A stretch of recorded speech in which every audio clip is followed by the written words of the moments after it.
This week I'm calling the series Father and Son, but it's all right, ladies, you can listen too.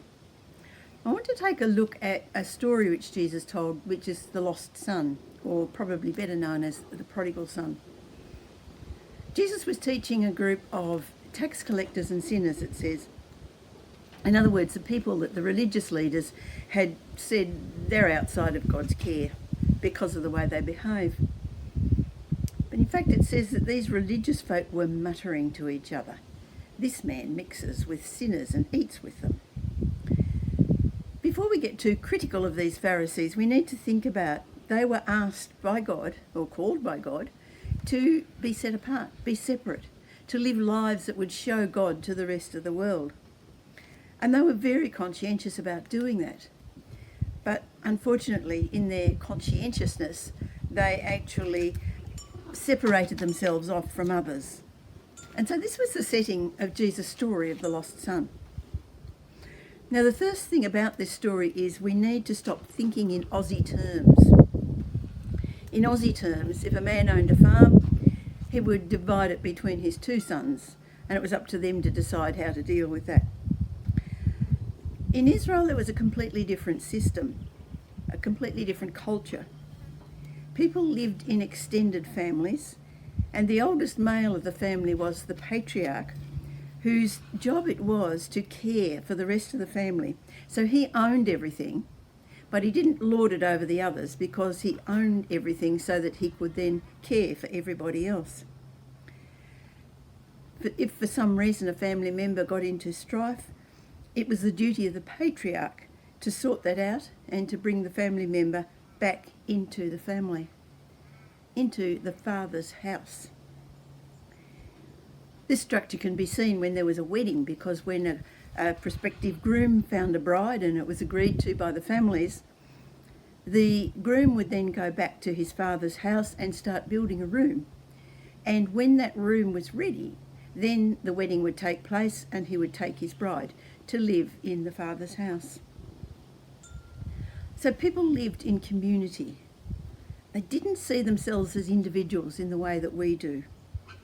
Families lived together and they cooperated with each other for the good of the whole family. Everyone belonged and everyone was equal. When the patriarch died, the majority of his resources would be passed to the eldest son, because the eldest son was the one who would then become the patriarch with the duty to care for the rest of the family. And that's a very different mindset from the one that we live under, because with us it's mostly individual family units, responsible for our own needs. Each person is taught that we're an individual with individual rights, personal rights. But the picture of the Father's house is one of care and inclusion. And that is the picture that God has in mind for his people. In the beginning of John chapter 14, Jesus is preparing his disciples for his death, and he says this: "My Father's house has plenty of rooms. If it were not so, would I have told you that I'm going to prepare a place for you? And if I go and prepare a place for you, I'll come back, and I'll take you to be with me, that you also may be where I am." And that picks up the picture of the groom who was going to prepare the place for his bride, and then when it was ready, he would come and take her to his house to be part of the Father's house. And that's the desire of God, that all should come and live in the Father's house, where every need is met and everyone is equal. Who am I that the highest King would welcome me?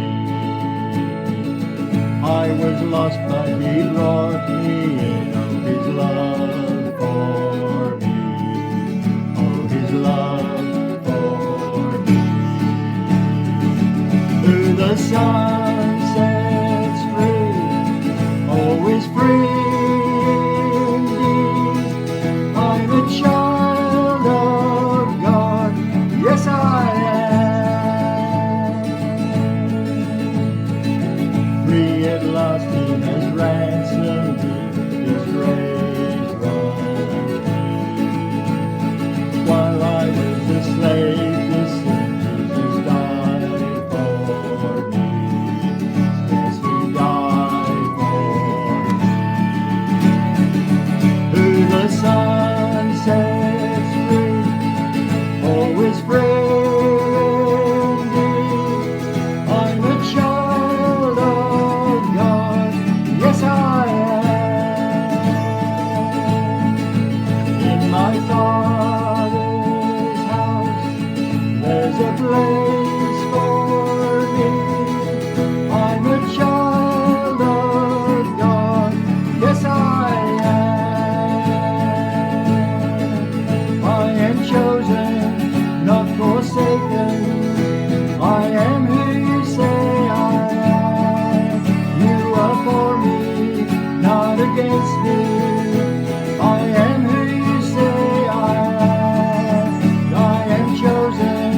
the Son.